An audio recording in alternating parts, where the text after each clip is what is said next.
Somewhere in a hospital right now, a surgeon is standing over an open skull. The room is silent except for the monitors. The lights are surgical white. Everyone in that room is focused on one thing: the hands. And those hands belong to someone who spent the better part of 2 decades becoming the person allowed to stand there. When that surgery ends, if everything goes right, that surgeon will walk out, pull off their gloves, and go home to a net worth that most people will never reach in their entire lives. Today, I want to walk you through how that happens: the money, the years, the cost, and the life that comes with it. This is your financial life as a neurosurgeon. Let's go back to the beginning. Way back, you are 17 years old. You are sitting in a high school biology class, and something clicks. The human body fascinates you, the brain especially. You don't fully understand it yet, but you know you want to work with it. You tell your parents. They are proud. They are also slightly worried about how long this is going to take. They are right to be slightly worried. The road to becoming a neurosurgeon is not 2 years. It is not 5. From the moment you finish high school to the moment you operate independently, you are looking at a minimum of 15 years. And almost every one of those years costs you money before it ever pays you back. It starts with your undergraduate degree, 4 years of university. You study biology, chemistry, physics, and mathematics, the foundation that medical school will build on. At a public university in the United States, this costs you between $10,000 and $25,000 per year. At a private university, that number climbs past $50,000 per year without blinking. By the time you shake hands and collect your bachelor's degree, you have spent between $40,000 and $200,000. You are 22 years old. You have spent a significant amount of money, and you have not yet started medicine. But here is something worth understanding at this exact moment. You are not just spending money, you are also spending time. Every year you are in a classroom, someone else your age, someone who studied accounting or engineering or started a business, is already earning, already investing, already compounding. They have a head start on you of 4 years, minimum. That gap is not a reason to walk away, but it is a reason to take money very seriously the moment your income arrives, because you are beginning the race later than everyone else. Now comes medical school. 4 more years. And this is where the real financial weight of this career lands on your shoulders. Medical school is expensive in a way that feels almost unreasonable until you understand what it is producing. You are being trained to make decisions that keep human beings alive. The institutions that train you reflect that responsibility in their price tag.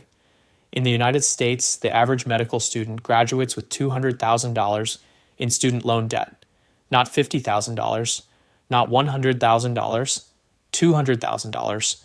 Many graduate with $300,000, some with more.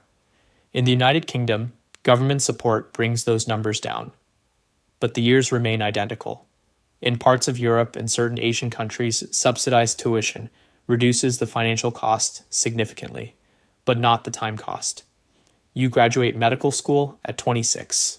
You are a doctor, you have a title, and depending on your choices, you are carrying somewhere between $150,000 and $300,000 in debt that is already accumulating interest while you sleep. Now you begin your residency.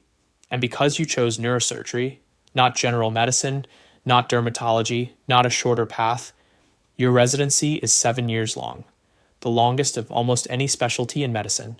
7 years of hospital training, 60 to 80 hours of work every single week. You are not shadowing. You are operating, deciding, responsible.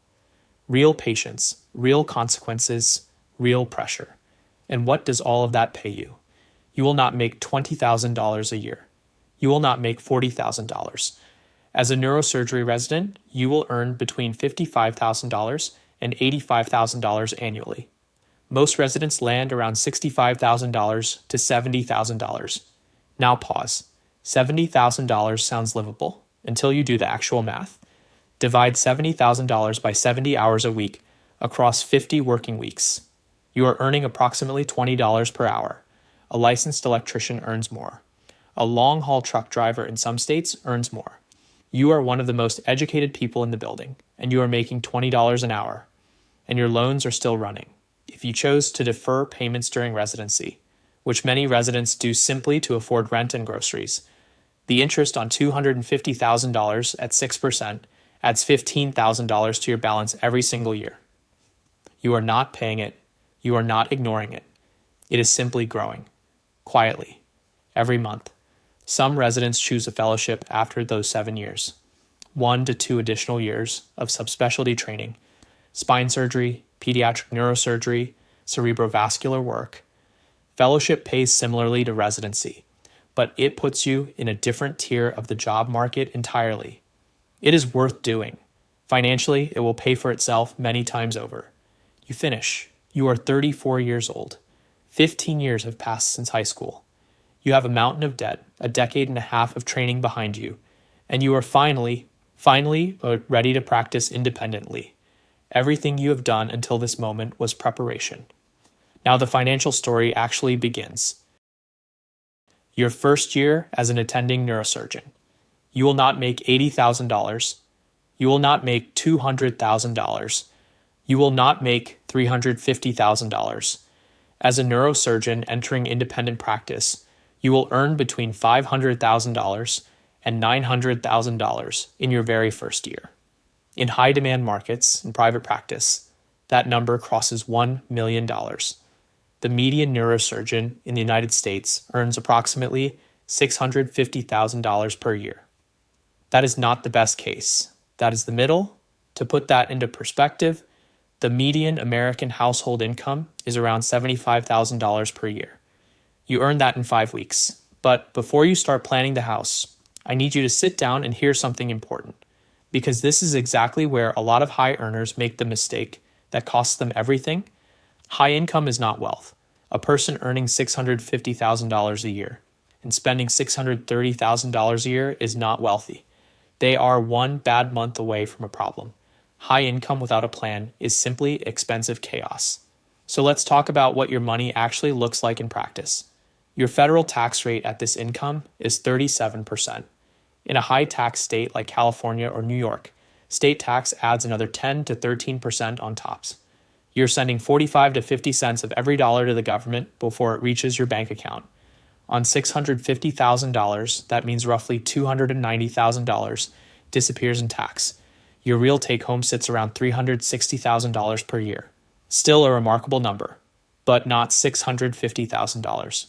Your malpractice insurance, because neurosurgery is one of the highest risk specialties for lawsuits, costs between $30,000 and $50,000 per year.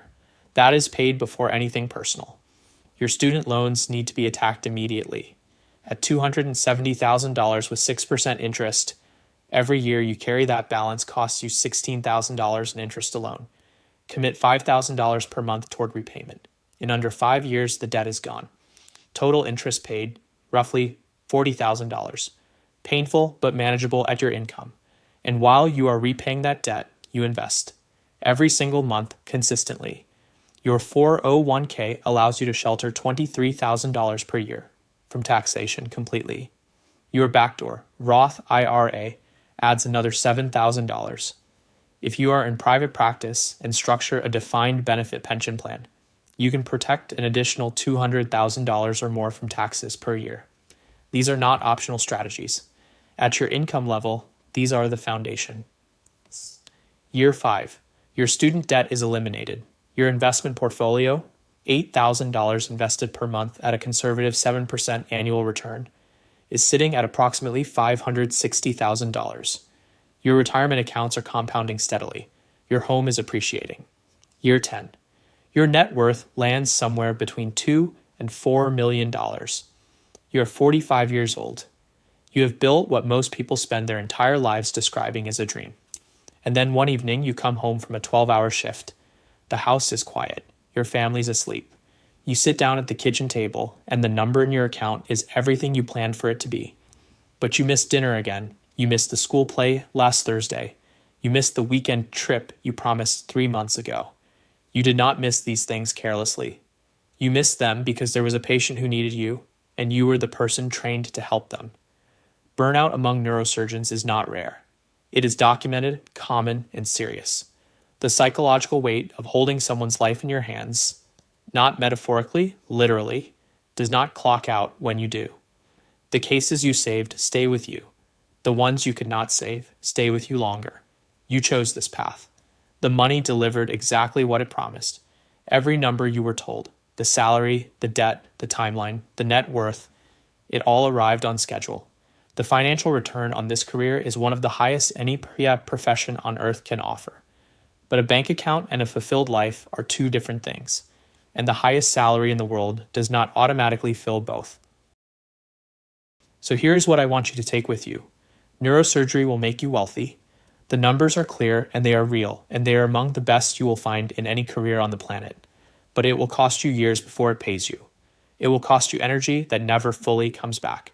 And it will ask you, quietly and repeatedly, to trade time for income in a way that cannot always be reversed. Know what you are choosing. Put an honest number on both sides of that decision. And walk into it with your eyes fully open. Because that is the job of a good financial advisor.